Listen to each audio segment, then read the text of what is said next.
Hello, ladies and gentlemen, and everything in between. Welcome back to Old Man Rambles.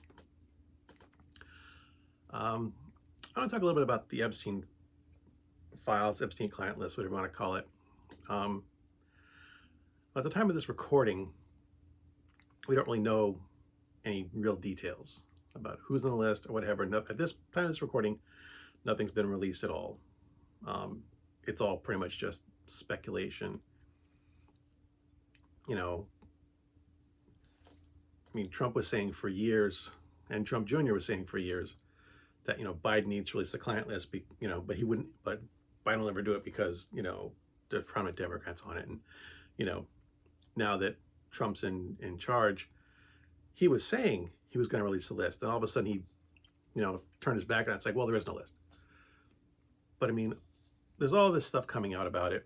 Not stuff coming out, but people are talking about it. People are speculating about it, and it's all kind of at this stage, it's kind of like a nothing burger. You know, they can say whatever they want, but without actually seeing any of the documents, it doesn't really mean anything.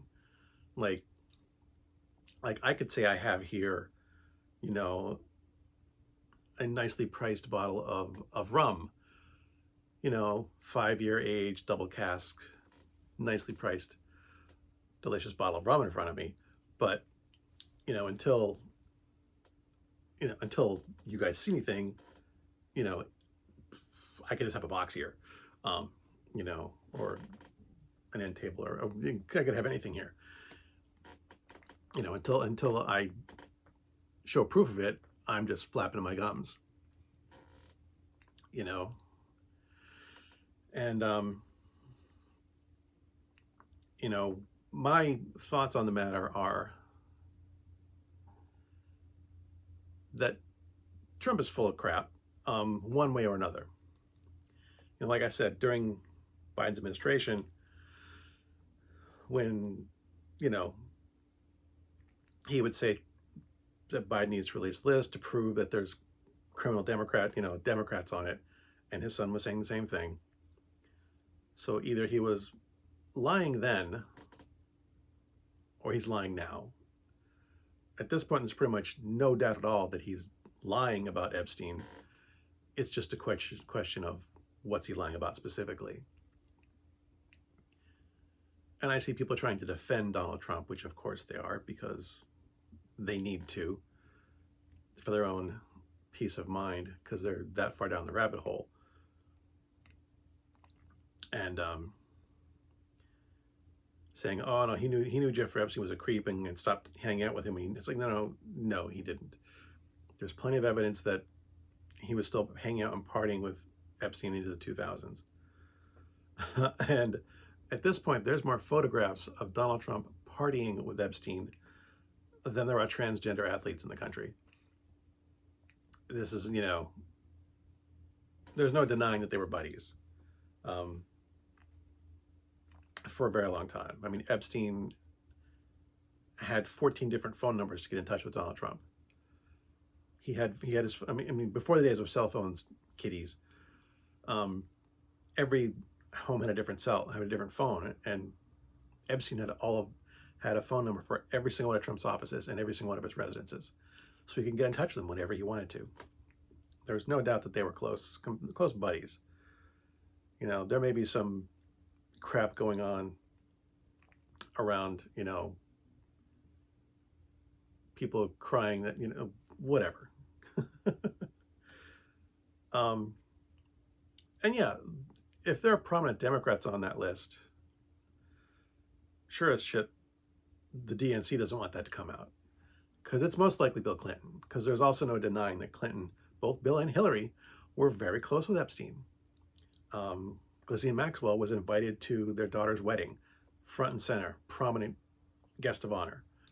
No doubt they were close friends with Epstein. So if Trump's name's on that list, Bill Clinton's is too. And yeah, the DNC doesn't want their golden boy, dragged through the mud. And despite what your opinions of Bill Clinton are, and I'm not a fan of his, he was one of the most successful presidents we've had in recent memory. Whether I agree with his policies or not, and don't disagree with a lot. I don't agree with a lot of his policies. I can be very critical of Bill Clinton, and I don't like him as a person. I don't think he's a good person at all. But he was a successful president, and he got stuff done. He is the first president since I think Calvin Coolidge to actually have a budget surplus. Even Reagan could. First president since Lyndon Johnson to have any budget surplus, and the first one since Calvin Coolidge to have a budget surplus over the course of his entire presidency. Lyndon Johnson had just had a budget surplus for a single year. You got to go back to Calvin Coolidge to have one who had a budget surplus for every year he was in office. Bill Clinton was in office for 8 years. He had a budget surplus for every single year. Reagan didn't do that. Neither did Trump. Neither did Clinton. Well, sorry, not Clinton did, but no other presidents. Nixon, Carter, Reagan, both Bushes, Trump, Obama, Biden. None of them had budget surplus. You got to go back, like, when was Johnson president? It was after Kennedy.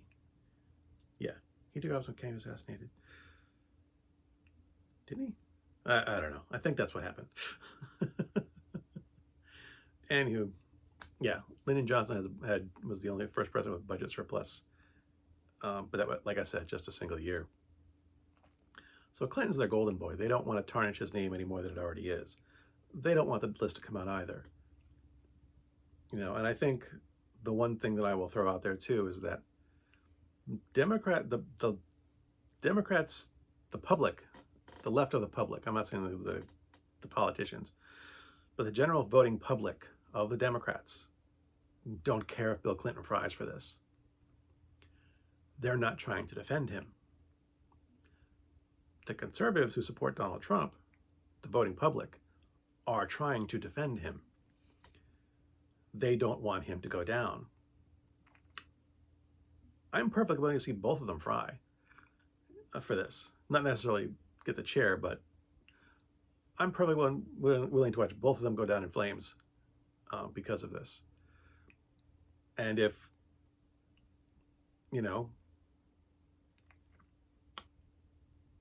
Clinton can be proven to have been a definite client of Epstein's and Trump is not, I would be exceedingly surprised given Trump's behavior and his comments. But if it's indisputable fact, I won't be happy with it because I would like to see Trump fry. But I'll accept it.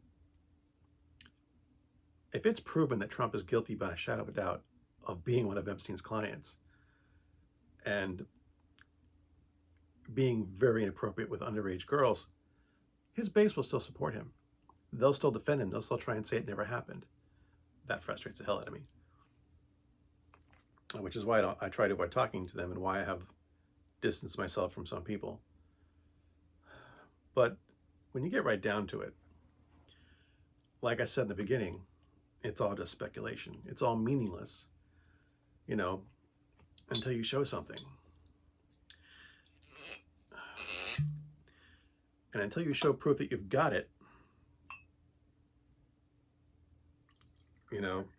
it's kind of a nothing burger. Sláinte.